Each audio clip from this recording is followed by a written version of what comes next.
Hello viewers, welcome back to another brand new video. So আজকে চলে আসলাম নতুন বছরের নতুন একটা ভিডিওতে, নতুন একটা মোবাইল নিয়ে, যে কিছুদিন আগে এই লঞ্চ হওয়া ফোনটি নাম Redmi Note 30। সো এটা নিয়ে বিস্তারিত আজকে আলোচনা করব। এই ফোনটা দেখতে যেমনটা কুল লাগছে, ভিতরেও কিছু টেকনোলজি কুল আছে, বাট কিছুটা উইকও আছে। দুইটা নিয়ে আজকে বিস্তারিত বরাবর আলোচনা করব। যদি আপনার ভিডিওটা দেখেন, হয়তো আপনার বলবো আপনাদের টাকা ওয়েস্ট যাবে না, এতটুকু আমি গ্যারান্টি দিতে পারি। সো অবশ্যই ভিডিওটা দেখবেন, খুবই ইনফরমেশন একটা ভিডিও। এই মোবাইলে কিছু ভালো কিংবা খারাপ সাইডও আছে, দুইটা নিয়ে আজকে আলোচনা করব। সম্পূর্ণ ভিডিও দেখার অনুরোধ রইল। এ হচ্ছে আমাদের Redmi 13 এর বক্সটি দেখতে বেশ সাদামাটা একদম চকচকা টাইপের দেখা যাচ্ছে। এখন বক্সটা টোটাল একদম ইনটেক আছে। এখন এটাকে আমরা আনপ্যাক করব কাটিং এর মাধ্যমে। সে বক্সটা কাটতে কিন্তু দারুণ দুর্দান্ত একটা মজা লাগে, যেই কাটে সেই ওকে বুঝতে পারে এই ফিলিংসটা কেমন। ওকে, ফিলিংস আমি নিয়ে নিয়েছি, আপনার দেখা দরকার নেই। সে ফোনটি আমি হাতে তুলে নিলাম, ফোনটি সাইডে রেখে দিই, কারণ এর সাথে দেওয়া হয়েছে আরও বেশ কিছু অ্যাক্সেসরিজ, যেগুলো আমরা দেখবো একে।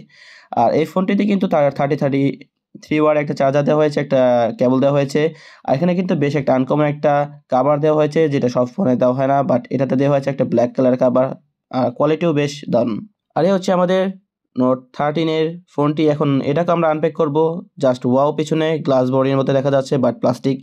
বরাবর সব ফোনের মতো এখানে কিন্তু ইউজ করা হয়েছে একটা অ্যামোলেড ডিসপ্লে। আর ডিসপ্লে সাইজটা হচ্ছে 6.67 ইঞ্চি একটা অ্যামোলেড ডিসপ্লে, যার রেজলিউশন হচ্ছে 1080x2400 পিক্সেল। আর এখানে কালার হিসেবে পেয়ে যাবেন 1800 নিট কালার, বলবো বেশ ভালোই আছে। আর এখানে কিন্তু আপনারা রিফ্রেশ রেট হিসেবে পেয়ে যাবেন 120,000 রিফ্রেশ রেট, আর সর্বনিম্ন 60,000। সো আপনারা যেটা ইউজ করবেন বিন্দাস ইউজ করতে পারবেন, রিফ্রেশ রেট নিয়ে কোনো ধরনের অভিযোগ নেই। ওভারঅল ডিসপ্লে সেকশনটা বলবো খুব দুর্দান্ত ডিসপ্লে সেকশন দিয়েছে। আর এখানে একদম ফ্ল্যাট ডিসপ্লে পাবেন, কোনো কাপ বা কোনো কিছু না, একদম সম্পূর্ণ ফ্ল্যাট ডিসপ্লে পাবেন। এটা বেশ ভালো একটা ফিডব্যাক আমরা রেজাল্ট পাচ্ছিলাম, যা আপনারা বিস্তারিত এখন ভিডিওতে দেখতে পাচ্ছেন। আশা করছি ডিসপ্লে নিয়ে কোনো ধরনের অভিযোগ নেই, 10-এ 9। এখানে আপনার র্যাম হিসেবে পেয়ে যাবেন 6 128, 8 128, আর হচ্ছে 8 256। তিনটা ভ্যারিয়েন্টে আপনার বাজারে পেয়ে যাবেন Redmi Note 13, যা বেশ বলবো ওভারঅল তারা একটা সুন্দর একটা র্যাম রোম প্যাকেজ সাজিয়েছে, দ্যাটস গুড, নট ব্যাড। যেহেতু এসডি কার্ড ইউজ করতে পারবেন, সেক্ষেত্রে আমি বলবো কিছুটা আপনারা রম কম নিলেও প্রবলেম হবে না আই থিঙ্ক। এখানে আপনারা ট্রিপল ক্যামেরা পেয়ে যাবেন। যদি ক্যামেরা সেকশনে কথা বলি, এখানে মেইন ক্যামেরা হিসেবে পেয়ে যাবেন আপনারা 108 মেগাপিক্সেল একটি ওয়াইড অ্যাঙ্গেল ক্যামেরা, আর 8 মেগাপিক্সেল একটি পাবেন আলট্রা ওয়াইড, আর 2 মেগাপিক্সেল পাবেন একটা ম্যাক্রো লেন্স, আর পাশাপাশি পাবেন একটা ফ্ল্যাশ লাইট। সো ওকে, এই চারটা মিলিয়ে সব জিনিস দিয়ে বলবো ওভারঅল লুকিংটা বেশ সুন্দর লাগছে, বাট এই ক্যামেরার ছবি কোয়ালিটি কেমন সেটা যদি আপনাদের সামনে একটু ব্যাখ্যা করতে যাই, ওকে তার আগে আমি কিছু ছবি কোয়ালিটি আপনাদের দেখাতে চাই। সো কিছু ছবি কোয়ালিটি আপনারা দেখে নিন।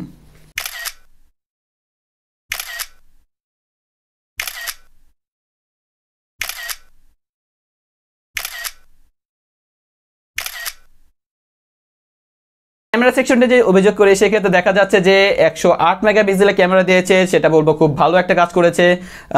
ট্রিপল ক্যামেরা দিয়েছে, এটাও মেনে নিলাম, বাট 108 মেগাপিক্সেলের যে এরকম একটা ফিডব্যাক পাবো, সেটা একটু কষ্টের বিষয়, কারণ এখানে তেমন ভালো একটা ডিটেলস আমরা দেখছি না এটাতে ক্যাপচার করা হচ্ছে। 108 মেগাপিক্সেল এবং এর প্রাইস যদি বিবেচনা করি এই সেক্টরে, আমরা 108 মেগাপিক্সেলকে অন্য 8-10টা 108 মেগাপিক্সেল ক্যামেরা ফোন যে বাজেটে যেগুলো আছে সেগুলোর সাথে যদি তুলনা করি, ওভারঅল বলবো কিছুটা পিছিয়ে থাকবে। এটা বলতে পারি সবচাইতে একটা নেগেটিভ পার্ট এই ফোনটিতে। পাশাপাশি আপনারা ভিডিও করতে পারবেন 1080p রেজলিউশনে 30 fps এ, যেটা বলবো 15 কিংবা 20,000 টাকা নিচে ফোনেও কিন্তু এরকম 30 fps এ ভিডিও করা যায়। কেন এই 22 থেকে 23,000 টাকা ফোনের ভিতর 30 fps এ ভিডিও কোয়ালিটি দিয়েছে, সেটা কিছুটা ভাবার বিষয়। আর এটা সবচাইতে বড় একটা নেগেটিভ পার্ট এই পিছনে মেন ক্যামেরাটা নিয়ে। আর এখানে ফ্রন্ট ক্যামেরা হিসেবে ইউজ করা হয়েছে 60 মেগাপিক্সেল একটি ফ্রন্ট ক্যামেরা। এটা দিয়েও বরাবরের মতো আপনার 1080 30 fps ভিডিও করতে পারবেন, অর্থাৎ পিছে সামনে দুটাতেই কিন্তু 1080 30 fps ভিডিও করতে পারবেন, যেটা বলবো ওভারঅল সব দিক দিয়ে একদম গুলো মিলে এক করে ফেলেছে। আর ক্যামেরার রেজাল্টটা বলবো আমি কিছুটা হতাশই করেছে বলা যায়, বেশ ভালোই কিছুটা হতাশ করেছে এই ক্যামেরা সেকশন নিয়ে। যতটা ক্যামেরা সুন্দর দেখা যাচ্ছে লুকিং, তেমনটা আমরা ফিডব্যাক আর পারফরমেন্স হয়তো কি তেমন একটা পাচ্ছি না। বলুন কিছু দুর্দান্ত আমরা সেলফি ক্যামেরা দেখে আসি, যে সেলফি ক্যামেরা দিয়ে কিছু ছবি তুললে আপনাদের কেমন ফিডব্যাক পাবেন। So let's see.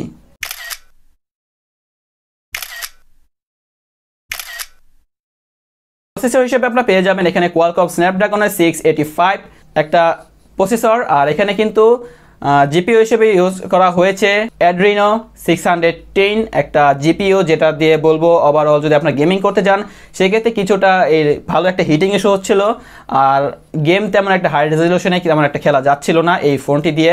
মোটামুটি বলবো একটা মিডিয়াম গ্রাফিক্সে কিংবা মিডিয়ামে কিছুটা আপ যে কিছুটা একটা বলতে পারেন যেটা মিডিয়ামে থেকে কিছুটা উপরে সেটাই খেলতে পারবেন, বাট নট হাই মেগাপিক্সেল বা হাই কোনো গ্রাফিক্স দিয়ে এই ফোনটি দিয়ে আপনার গেমস খেলতে পারবেন না। তার থেকে কিছুটা বড় সমস্যা লাগেছে এটা পিছনে যে পার্টটা আছে সেটা কিছুটা ভালোই হিটিং ইস্যু করা যাচ্ছিল এই শীতকালেও, আল্লাহ জানে গরমকালে কি হবে, কারণ ফোনটা লঞ্চই হয়েছে কিছুদিন আগে 15-20 দিন, আর হয়তো আপডেট ঠিক করতে পারে। যে গরমকালে ঠান্ডাকালে গরম লাগে তাহলে গরমকালে কি হবে আই ডোন্ট নো, হয়তো আপডেটে ঠিক হতে পারে, হতাশ হবার কিছু নেই। এখানে আপনারা দুটো স্পিকার পেয়ে যাবেন, সামনে উপরে দুটো স্পিকার পেয়ে যাবেন স্টেরিওর, যা সাউন্ড কোয়ালিটি বলবো আবার একটা 3D সাউন্ড পাওয়া যাচ্ছিল, সাউন্ড কোয়ালিটি ওকে আছে। আর এখানে ফিঙ্গারপ্রিন্ট হিসেবে পেয়ে যাবেন আন্ডার ডিসপ্লে ফিঙ্গারপ্রিন্ট, যেটা দিয়ে আপনার বরাবর টাচ করার মতোই ফোনটি আনলক হয়ে যাবে। এটা বেশ দ্রুতই ভালো কাজ করছিল, আর ফেস লকটাও বেশ ভালোই 8-10টা ফোনের মতো ফাস্টই কাজ করছিল। আর হ্যাঁ, সবচেয়ে গুরুত্বপূর্ণ একটা বিষয় নিয়ে কথা বলতে ভুলে গিয়েছি, সেটা হচ্ছে এর ব্যাটারি। এই ফোনটিতে আর কিছু মোটামুটি খারাপ থাকলেও ব্যাটারি সেকশন আর চার্জিং সিস্টেমটা বলবো ওভারঅল কিছুটা ব্যাটারি দেওয়া হয়েছে, কারণ এখানে ব্যাটারি হিসেবে ইউজ করা হয়েছে 5000 mAh একটা বিগ ব্যাটারি, পাশাপাশি একটা 33 ওয়াটের একটা চার্জার, যেটা বলবো খুব ফাস্টও না, মিডিয়াম রেঞ্জের আপনারা চার্জার পেয়ে যাবেন। আপনারা এই ফোনটি 30 মিনিটে 50% চার্জ করতে পাবেন, আর 70 মিনিটে এটি ফুল চার্জ করতে পাবেন 0 to 100% পর্যন্ত। আর ব্যাকআপটা বলবো কি বেশ ভালোই পাবেন, যদি হেভি ইউজ করে থাকেন সেক্ষেত্রে একদিন ভালো মতোই যাবে, আর যদি আপনার নর্মাল ইউজ করেন সেক্ষেত্রে 2 দিন তো অনায়াসে চলেই যাবে 5000 mAh ব্যাটারি দিয়ে। বাট যদি আপনার আর যদি আপনারা বলবো খুব হেভি ইউজ করে থাকেন একদিনেই ব্যাটারি শেষ হবে, বাট আপনার দিন শেষে শেষ হবে, এমন না যে সকাল চার্জ দিলে বিকালে শেষ হয়ে গেল, একদম সারাদিনই মোটামুটি একটা কাবার দেবে এই ফোনটি। ওয়েট নিয়ে আমরা কথা বলি, এখানে ওয়েট আছে ফোনটির 188.5 গ্রাম, যা বলবো খুব একটা হ্যান্ডি এবং লাইটই একটা ফোন বলা যায়। এখন যদি বলেন এই ফোনটা কাদের জন্য, আমি বলবো আপনাদের স্পেশালি সাজেস্ট করবো যারা শুধু মোবাইলটা ব্রাউজিং করার জন্য কিনতে চান, টুকটাক ভিডিও দেখেন, কথা বলেন, ফেসবুক ব্রাউজিং করেন, মানে স্ক্রল কাজের ক্ষেত্রে ব্যস্ত থাকেন, আর মোবাইলের ফ্রেম চারদিকটা সুন্দর হতে হবে, আর ভালো একটা ব্যাটারি ব্যাকআপ হতে হবে, জাস্ট এতটুকুর জন্য যদি আপনার ফোন খুঁজে থাকেন সেক্ষেত্রে বলবো আপনার Redmi Note 30 এই 4G ফোনটি বেস্ট একটা অপশন হতে পারে। আর যদি আপনারা বলেন না আমি গেম লাভার, ক্যামেরা লাভার, সেক্ষেত্রে বলবো আপনারা একটু এই ফোন থেকে দূরে থাকলেই ভালো হয়।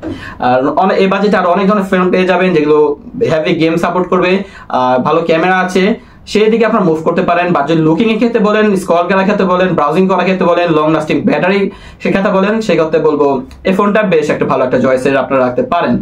সো আজকের মতো ভিডিওটা এখানে কমপ্লিট করছি। যদি ভিডিওটা ভালো লেগে থাকে অবশ্যই কমেন্ট করবেন, আর যদি ভিডিওটা ভালো লেগে থাকে অবশ্যই লাইক করবেন, কমেন্ট করবেন, এবং অবশ্যই যে কোনো প্রশ্ন থাকলে অবশ্যই কমেন্ট সেকশনে জানিয়ে ফেলেন এখনই। আর এই ফোনটি নিয়ে যে কোনো সমস্যা থাকে অবশ্যই কমেন্ট সেকশনে জানাবেন, 100% রিপ্লাই দিব। So thank you so much for watching this video. Take care of your health and let's go. Bye. Tata. See ya.